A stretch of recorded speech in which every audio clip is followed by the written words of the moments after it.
Great. I'm Diane Charlton, and I'm an assistant professor at MSU in the Department of Agricultural Economics and Economics.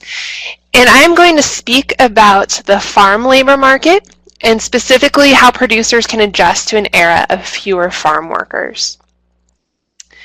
So, as a little bit of background, talking about the history of farm labor in the United States, and specifically the history of farm labor in the western United States.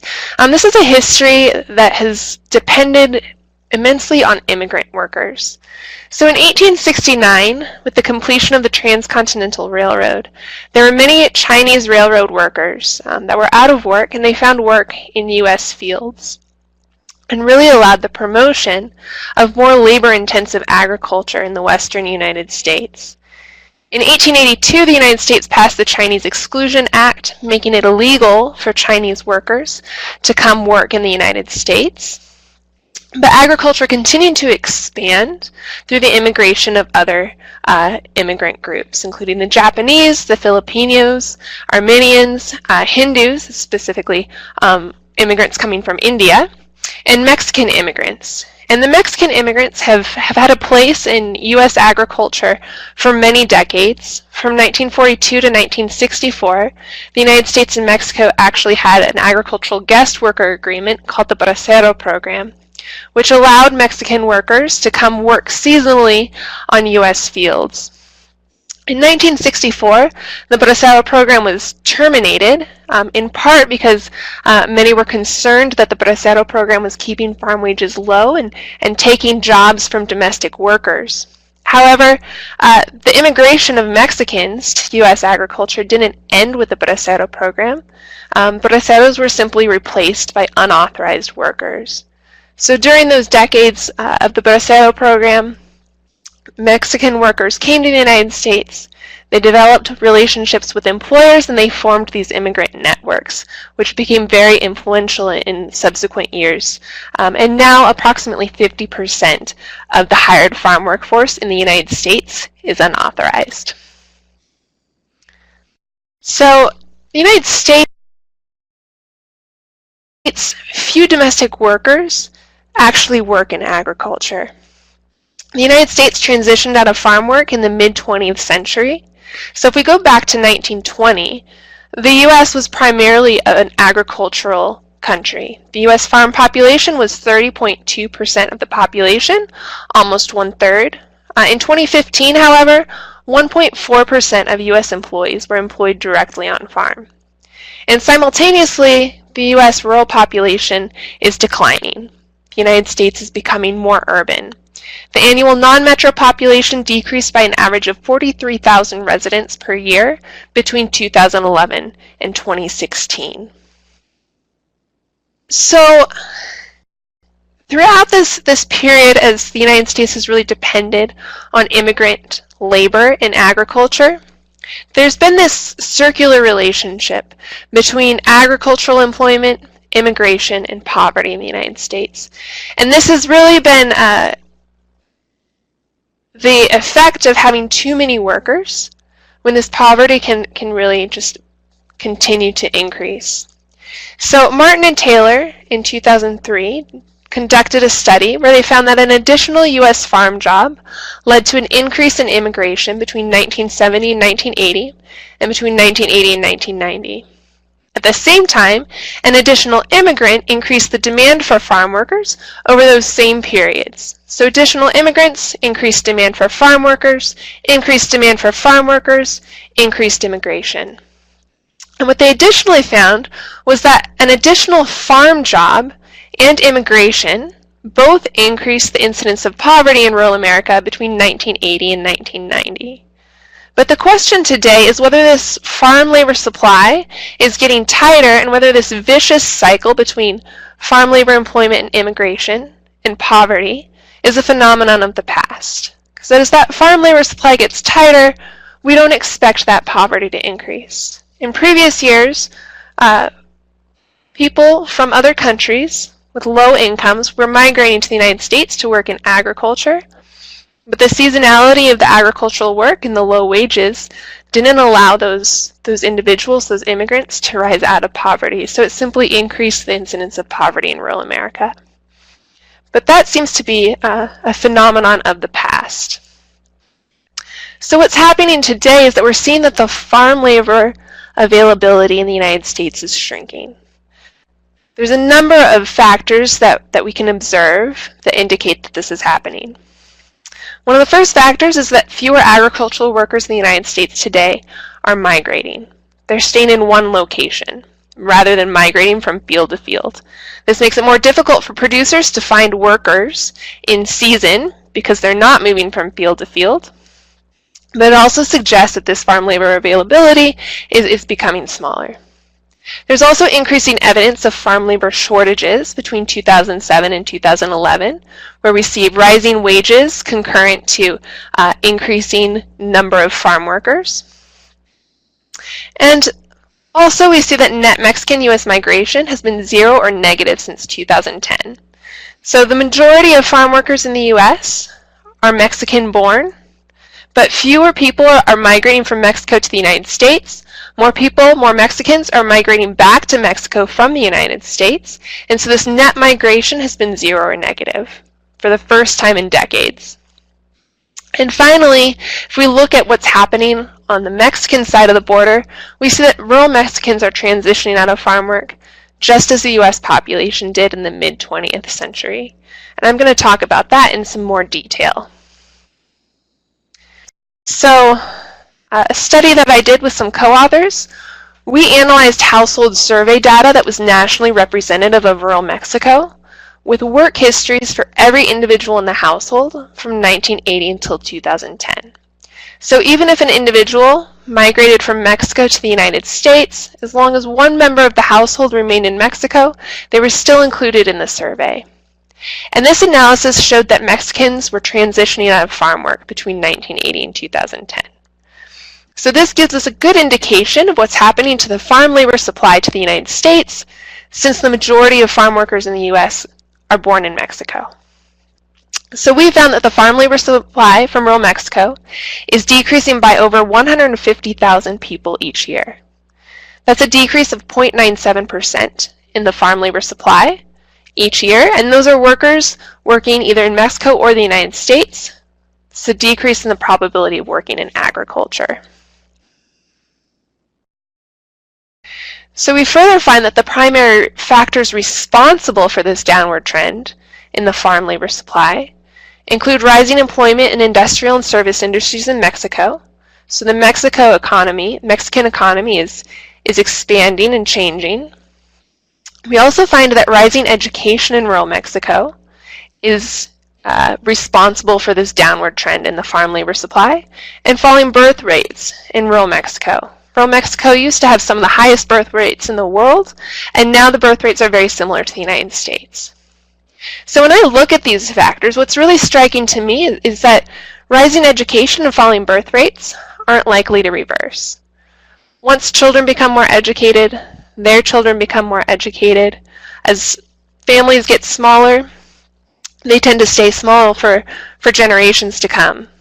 So if these factors aren't going to reverse, then the trend out of farm labor is not expected to reverse either.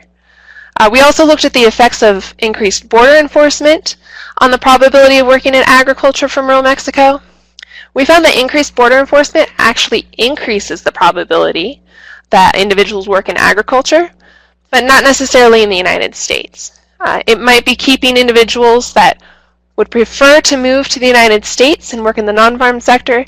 It might keep them in Mexico working in agriculture as an alternative. So what does this mean? This means that the United States, U.S. farmers and Mexican farmers are competing for a shrinking farm labor supply. So as an illustration of these findings, this graph shows the predicted probability of working in agriculture for individuals from each of the 5 census regions of rural Mexico. And what you'll notice about this graph is that in some of the southern regions, such as central Mexico, southeastern Mexico, and west central Mexico, they have a higher intercept. So the probability of working in agriculture is higher from individuals from the southern regions of Mexico. But in all regions of Mexico, we see a significant downward trend in the probability of working in agriculture. So over the years in the United States, we've seen more and more farm workers coming from southern Mexico, from states like Michoacan, Oaxaca, and Chiapas. But even as we go into some of those southern states, we find that there's a declining probability of working in agriculture.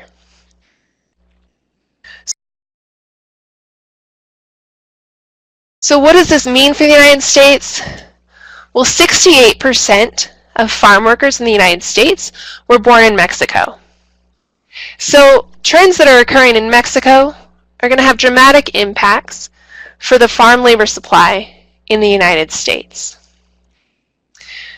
In response, we see U.S. farm wages rising. These are the inflation-adjusted wages for agricultural workers across the United States from 1990 until 2015. So nationwide, we see average wages rising. We also see wages rising in Montana. So the blue bar is the U.S. average hired agricultural wage, measured in 2010 dollars, so these are inflation adjusted. And that red line are the average hired wages for agricultural workers in Montana. So Montana farm wages are lower than the national average, but you can see that they're rising even more quickly than the national average, and it looks like they're even converging to the national average there towards 2010. We also see that the farm workers in the United States are aging. So historically, hired farm workers in the U.S. have been young single men. Most of them worked in agriculture for only a few years and used agriculture as a springboard to non-farm jobs. And as young workers left the agricultural sector, more young immigrants would come in and take their place. But today, hired farm workers are older on average, so we don't see those young single immigrants coming in and taking their place. Instead, we see an aging workforce. They're more likely to be married with children, and there's a greater share of women working in agriculture in the U.S. today. So, given these findings in rural Mexico, the next question my co-authors and I had, we wanted to know how much would farm wages in the U.S. have to rise to keep a constant farm labor supply from rural Mexico to U.S. farms. So analyzing this same Mexican household survey data, we measured the trend and the probability of working in U.S. agriculture, controlling for U.S. wages. And I'm going to focus on this second column of results here, where we have the red arrows. And essentially what we did is we measured the long-run trend, keeping farm wages constant. So if farm wages were to remain constant in the U.S., we found that the probability of working in U.S. agriculture from rural Mexico was decreasing by 0.558% per year. And that is significantly less than zero. We're very confident that that's a negative trend. The marginal effect of a $1 increase in farm wages, and that's real dollars, inflation adjusted, so $1 inflation adjusted raise, increases the probability of working in agriculture by 5%. It's U.S. agriculture. So if we try to take these results and we try to project what would happen over 10 years, we asked ourselves, how much would farm wages in the United States have to rise over 10 years to keep the farm labor supply from rural Mexico to U.S. farms constant? And we found that farm wages would have to rise by 10% over 10 years. It's real farm wages. In reality, U.S. farm wages rose 7.7% between 2006 and 2016. And so we see some evidence that this projection isn't too far off, and that U.S. farm wages would have to rise substantially to keep a constant labor supply from rural Mexico. So what does this mean for agricultural producers in the United States? So if we see one of the factors of production rising, in this case, farm wages, Producers have a few options. One is to find alternative sources of that factor of production, hopefully for a lower price. Another is to change their production towards other products that require less of that factor of production. And the third is to invest in new practices and try to substitute capital or other factors of production for labor. So specifically for U.S. agricultural producers, they have three solutions to the farm labor problem. One is to seek labor substitutes from other countries. The second is to change the crop mix towards less labor-intensive crops. And the third is to invest in more efficient labor management practices and labor-saving technologies.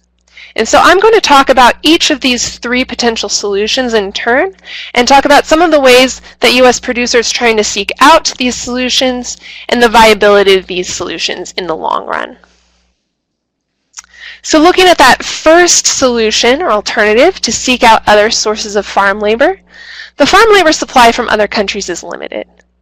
So the share of U.S. farm workers from Central America is small. If you remember back to that pie graph that I showed, only 4% of U.S. farm workers were born in Central America. So it's a very small share, but it is growing. However, the rural population of Mexico exceeds that of Central America by more than 6 million people. So the potential farm workers coming from Central America is relatively small. And at the same time that the United States is trying to bring workers from Central America, Mexico is also trying to compete for those workers. So Mexico actually imports farm workers from Guatemala through a guest worker program, even as it exports farm workers to the United States.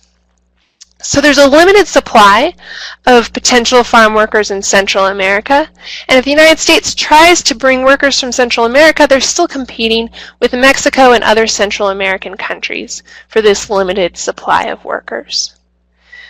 Now I know that in the Northern Great Plains, there's also a number of producers that bring workers from more distant countries like South Africa. And there are potential solutions of trying to bring workers from more distant countries to come work on U.S. fields. But if we think about logistically and the expense of bringing workers from more distant locations, this is really a limited solution. But nevertheless, we do see some ways that U.S. producers can compete with farm employers in other countries by making U.S. jobs more attractive. So I really see this as a limited solution, but in the short run, producers can really try to compete with other employers for this limited supply of workers. They can offer better wages and better non-wage benefits, and they can also secure contracts with guest workers to ensure workers are available when needed and to demonstrate to workers that they will have work when they arrive in the United States. So producers can do this through the H-2A Agricultural Guest Worker Program, and I'm going to talk about this program in a little more detail. So the number of workers coming to the United States through the H-2A Agricultural Guest Worker Program has increased almost fourfold over the past 10 years. So this graph shows the number of certified H-2A positions in thousands between 2007 and 2017. There's been rapid growth of the H-2A Agricultural Guest Worker Program. This program has been around since 1986, but there was very low take-up of this program in the first couple decades of its existence. The Department of Labor certified 200,000 H-2A positions in fiscal year 2017. And in the first 2 quarters of the fiscal year 2018, the number of certified positions had increased 16% over the same 2 quarters of the fiscal year 2017. So it appears that this upward trend in the number of H-2A workers is continuing to rise. There is demand for H-2A workers in Montana as well. The number of farm workers in Montana is small relative to the country at large, but Montana is still competing with other states for a limited supply of farm workers. And so we see use of the H-2A program in Montana as well. So there was a major dip in demand for H-2A workers in 2010, but demand for H-2A workers has risen since then up to previous levels. So there are a number of costs using the H-2A program. That's why it probably was not very popular in the first couple decades of its existence, but demand for H-2A workers now is rising despite these costs. So some of the costs of using the H-2A program include determining the labor needs in advance. Producers have to contract workers before the yields are realized, before they know exactly when harvest will be.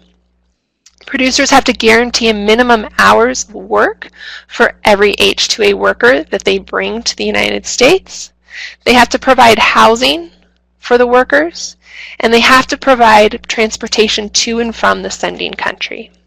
They also have to demonstrate that no U.S.-born worker is available to fill the position, and they have to pay at least the adverse effect wage rate, which is set by the Department of Labor. It's typically higher than the minimum wage. And this adverse effect wage rate is the determined wage that a comparable worker would receive in that state, someone doing comparable work. So it can be more expensive than hiring workers locally. Qualifications for H-2A non-immigrant status. The petitioner, that is the employer, has to offer a job that is temporary or seasonal in nature. They don't want workers coming over permanently. They have to demonstrate that there are not enough U.S. workers who are able, willing, qualified, and available to do the temporary work. So there's a lot of safeguards in this program to make sure that jobs are not taken away from domestic workers. They have to show that employing H-2A workers will not adversely affect the wages and working conditions of similarly employed U.S. workers. So other protections to make sure that U.S. workers' working conditions did not deteriorate as a consequence. And then employers have to submit a single valid temporary labor certification from the U.S. Department of Labor with the H-2A petition. So there's a number of steps in the paperwork involved. The length of stay for H-2A workers, they can stay up to a period of time authorized on the certification, so workers cannot stay beyond the authorized certification unless they file an extension and the extension is approved. H-2A classification can be extended for qualifying employment in increments of up to 1 year each, and a new valid temporary labor certification for requested time must accompany each extension request. Even with all of these extensions added together, the maximum period of stay for H-2A classification is 3 years, and there's no extensions beyond that. Someone who has had an H-2A non-immigrant status for 3 years has to depart the country and remain out of the United States for 3 uninterrupted months. So many safeguards to make sure that this is a guest worker program. There are special requirements for herder livestock production jobs for the H-2A. It differs slightly from the typical H-2A worker. Employers have to be physically located in the United States and possess a valid federal employer identification number. That probably seems pretty obvious. The work has to be performed involving herding or production of livestock. And the work performed on the range must be the majority of the work days in the work contract. So over 50% of the work days in the contract must be performed on the range. Any other work performed must constitute production of livestock, so it has to be very specific to livestock production. The work must be full-time, that is at least 35 hours per week, and the activities generally require the workers to be on call for 24 hours per day, 7 days per week. And then the work must be seasonal or temporary in nature.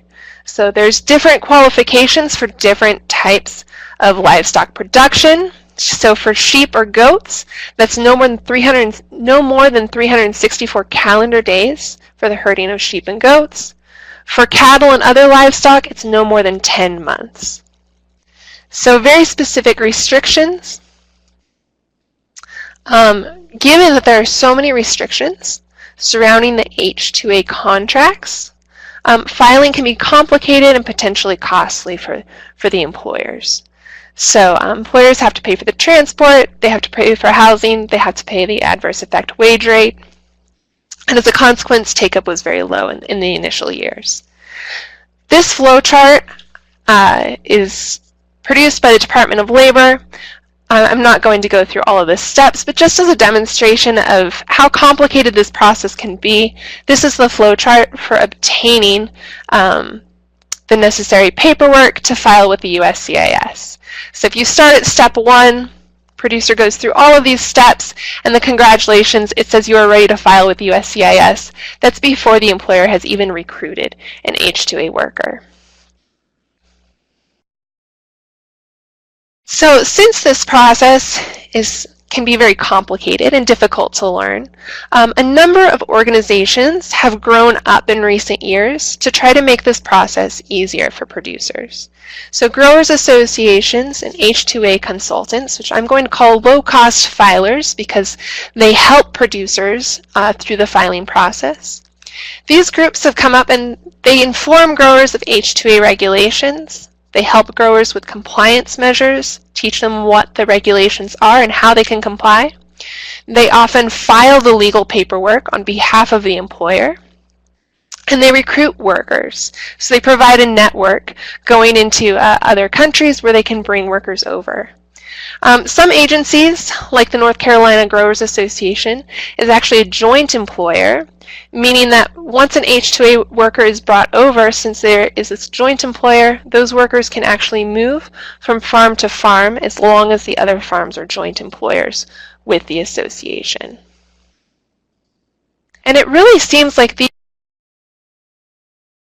low-cost associations have driven the growth in H-2A demand. So that green line in the graph is the number of H-2A applications filed by an association or consultant. The orange line is the number of applications filed by a law firm or agent, and the blue line is the number of applications filed by growers. So nearly all of the growth in H-2A applications have been filed by associations and consultants. So these appear to be very helpful services, helping employers actually utilize this program that has been around for many years but not widely used. So I just spoke about the limited supply of farm workers from alternative countries, but ways that employers and producers are learning how to make farm jobs in the United States more attractive and ensure that they have workers on time. And they've done that largely through contracting guest workers through the Agricultural Guest Worker Program. A second alternative to addressing the farm labor supply problem is to shift crop acreage towards less labor-intensive crops. And to a certain extent, it appears that this is happening in the United States. So in this graph, the downward trending yellow, red, and green lines are the number of citrus acres, apple acres, and peach acres. Citrus, apples, and peaches are all very labor-intensive crops. They're all hand-picked. And the blue upward trending line is the acreage of almonds. Almonds are not labor-intensive. They are mechanically harvested. A machine goes to each tree in the orchard, surrounds the trunk of the tree, shakes the almonds out of the tree, and then another machine comes behind it and sweeps all the almonds into the bins. So almonds are not labor intensive. We see an expansion of almond acreage. Now there's competing reasons for this. It could be, or it is in part, that the prices of almonds have been rising in recent years. But anecdotally, talking to growers in California where almonds can be grown, many of them say as soon as the fruit trees have reached their maturity, need to be taken out, we're planning on replacing those fruit trees with less labor-intensive crops. So multiple factors, but as long as there's demand for domestically grown agricultural products, even these very labor-intensive products, we'll still see farmers growing these products in the United States. And so, even though one alternative is to reduce production of labor-intensive crops, we're not going to see that happen entirely as long as people are demanding these domestically grown fresh fruits and vegetables and other crops in the United States. So we need to think more broadly than just switching away from labor-intensive crops. So that brings us to our third alternative, which is investment in labor-saving technologies. So as an example of what it looks like for an industry to adopt a new labor-saving technology, I'm going to look at an example of raisins. And I look at raisins because they were initially so labor-intensive. So until 2000, nearly all raisins produced in the United States were harvested manually from the vine and placed on trays between the trellises to dry on the ground. This required 19 person-hours per ton of dry raisins. It was one of the most labor-intensive, if not the most labor-intensive crop grown in the United States. There were advances in cultivation practices and harvesting techniques, and continuous tray drying techniques were developed in the 1960s. This required only 4 person-hours per ton of dry raisins. Dry on the vine techniques were developed shortly after, and this required only 3 person-hours per ton of dry raisins. So the dry on the vine, someone has to go through and snip the canes on all of the grapes. Those grapes continue to hang from the vine, but the grapes dry up into the raisins without spreading them out between the trellises. So this greatly reduced the labor demands from 19 person-hours per ton to 4 to 3 person-hours per dry ton. But the upfront costs of capital for mechanical harvest were high. So different variety of grape, the trellis system was different, and so to adopt these mechanical harvest techniques, a producer would have to tear out their trellises, plant new vines, and invest in the mechanical harvester. So the adoption of these technologies were very slow, and a few other factors had to converge before producers actually adopted. In 2002, there was a 56% drop in raisin prices, and the labor market was tightening. And in 2016, 20% of acreage was harvested using continuous tray and 9% dry on the vine. So about a third of all raisins grown in the United States were mechanically harvested by 2016. But those factors really had to converge, including the tightening of the labor market, before producers were willing to make the upfront costs to adopt these technologies. What other new innovations are available in agriculture to reduce the dependence on labor? Lettuce is traditionally hand-thinned using a hoe, but now machine vision and spray systems can thin lettuce mechanically. Weeds are traditionally removed mechanically between rows and manually within rows, but now integrated weed management systems can robotically remove the intra-row weeds. This reduces hand weeding times by 20 to 40%. Some of the current labor-saving opportunities for Montana and the Northern Great Plains. Some of these include precision agriculture, just really making the labor very efficient and cost-effective. There are capital and equipment solutions available to reduce time on tractor. So something as simple as using a larger head to reduce passes on the field could be a viable option as labor becomes tighter. And in industries such as fruit-free harvest, cherry harvest, up near Flathead, hydraulic platforms can replace ladders and make workers safer and reduce the time of setting up ladders. So how do we prepare for a future with fewer farm workers? Now obviously as agricultural production and harvest becomes more mechanical, the skills required on the fields will change. So how do we educate and develop the skills of the farm workforce of tomorrow? There will be likely more mechanical and engineering skills required. Education will have to change. Improved mechanization technologies raise the productivity of workers. So you complement each worker with more mechanization. Each worker produces more. This means that the producer demands fewer workers. Since each worker produces more, this also means that the wages can rise. The producer can afford to pay higher wages because the worker produces more. And this can have potential benefits to the employer because they demand fewer workers, to the farm workers and their families because they have higher wages, and to the communities where farm workers reside because that's where they actually live and spend their earnings. So in summary, what does all of this mean? Well, we saw that the farm labor supply is decreasing, and the factors leading to this decrease in the farm labor supply are not likely to reverse. So in the future, we really need to think about how efficiently labor is employed on U.S. farms. Rural Mexico is transitioning out of farm work at a rate of 0.97 percentage points per year. This means that the agricultural industry will have to invest in more efficient labor management practices and labor-saving technologies. More agricultural employers are contracting seasonal guest workers through the H-2A program to ensure that they have workers in time when they most need them.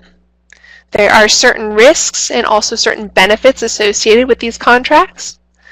Labor-saving technologies will increase labor productivity on farms. This will allow producers to raise wages, but it also means that the skills and training of farm workers will change. Farm workers of tomorrow will likely be more educated and have more specialized skills. As wages rise, this could also have potential benefits for rural communities where the farm workers live.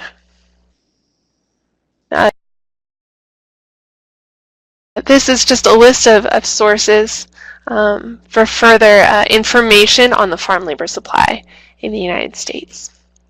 Thanks.